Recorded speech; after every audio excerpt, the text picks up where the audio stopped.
spend behind bars. As a KSL investigation uncovered, probably not as much as you'd think.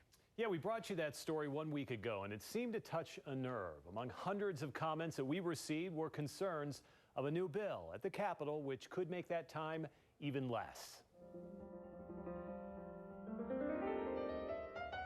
Deandra Brown has two passions in life. One, well, you can probably guess it here. Deandra is 1/5 of the 5 Browns, siblings from Utah who tour the world performing on 5 pianos. But it's her other passion.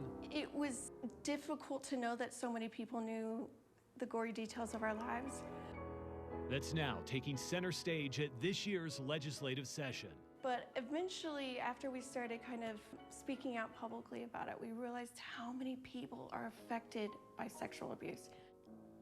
Deandra and her 2 sisters were sexually abused by their father when they were just children.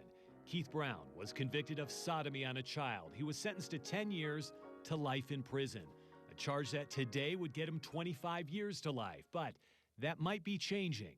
I was contacted by a constituent about a situation that involved her son. State Representative Stephen Handy is sponsoring House Bill 222. Currently, a person convicted of rape of a child, object rape of a child, or sodomy on a child automatically gets 25 years to life in prison, no exceptions.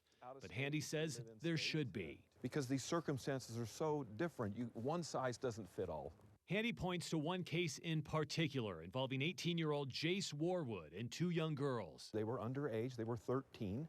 There was an incident, there were things that happened. Police say Warwood met one of the girls on Facebook and later on met up with her and a friend in person. According to court documents, Warwood had sex with one of the girls. He now faces several charges, including rape of a child. Warwood has not been convicted of rape, but if he is, he would spend at least 25 years in prison. Is an 18-year-old the same as a 45-year-old predator? Now, there are 18-year-old predators too, but not in this case. It was a kid who made a very bad mistake, but we shouldn't ruin his life over it. Handy's bill would get rid of the 25 to life minimum mandatory sentence. Instead, a judge could choose a lighter sentence. It's as low as 6 years to life in prison for rape or sodomy involving a child. As a KSL investigation uncovered, sex offenders are typically serving time on the lower end of their sentence. And that does not sit well with victims like Deandra. She feels that the bill takes a shotgun approach to deal with a very narrow case, and victims of sex abuse will be collateral damage. A lot of people ask us, well, why is your father only in prison for 10 years to life? And we say, well, it's because in the 90s when these crimes took place, that was the sentence. Laws have been passed since then to protect victims in such a way, and I just wonder why we would want to go backwards.